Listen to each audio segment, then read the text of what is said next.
January, February, March, April, May, June.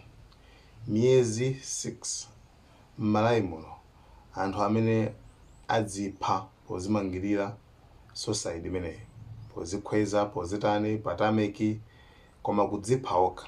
Anthu chiwerengero chake miyezi 6 hafu chaka akukwana 276 anthu amene adzipha. That's really bad news. Komano pa 276 muchosepo 36 ndi akazi. Nambala yotsala yonseyo amuna. How much is remaining? Nambala yotsala ndi chani? 240 onsewo amuna odzipha m'Malawi muno mu miyezi 6, less than a year. Akuluakulu, zimene zizi, it's not normal. It's not normal. Ndiyeno mwina titere tilangizane bana azibambo. Guys, pa dziko lapansi ndi mavuto okhaokha. Tendere palibe. Trust me. Right? Ndiyeno what happens is munthu ukakhala uli wang'ono wachinyamata, mwana kumakula, mwana umakhala kuti chiyonse chili perfect, uli bwinobwino, thanzi la bwinobwino, chilichonse cha bwinobwino. Pa nthawi imene ukukula chimachitika nchani?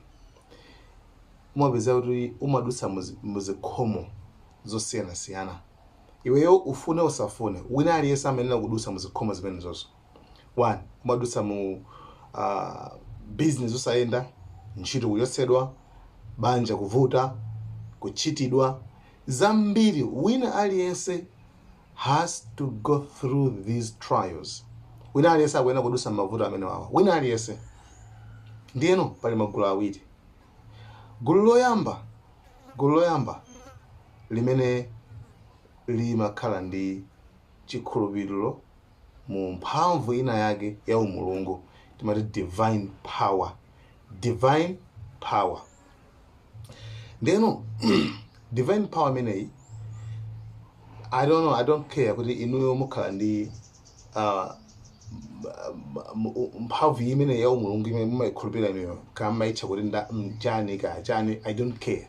Koma pali mphamvu imeneyo ena amati namalenga, chisumphi, Yehova, Allah, Yahweh, muli mosemo. Ila mene munga tchuliremo pa anthu amene amakhala ndi chikhulupiriro mu umulungu. Anthu amene wawa, it's rarely nzosowa nzovuta kuti mwapeze kuti azimangirira adzipha. Why? Chifukwa kuti amakhulupirira kuti basi amwena, basi mulungu chiyonse amayika wa mulungu. Vuto lililonse amalisiya m'manja mwa mulungu.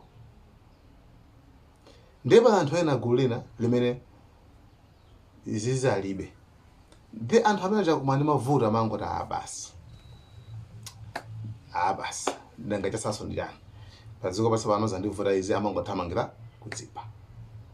Ndiyeno guys, malangizo anga nena kuti believe in God. Khulupirirani mwa mulungu. I don't know kuti mulungu wake kuti amene mukudziwa inuyo, komano just believe in God. Khulupirirani mwa mulungu. Kaokhala Khristu, kaokhala Islamu, kaokhala ndani, koma just khulupirirani mwa mulungu. Mukhala ndi mavuto, speak to him. Muyankhuleni. Chifukwa suicide is not the solution. Kuzipha sikungasolve mavuto alonse. Right guys, thank you so much. Komano, this is not good news. Azibambo, speak out. If you can't speak to us, your fellow man, speak to God. Right? Thank you so much, guys. Malawi and cameras. Bye.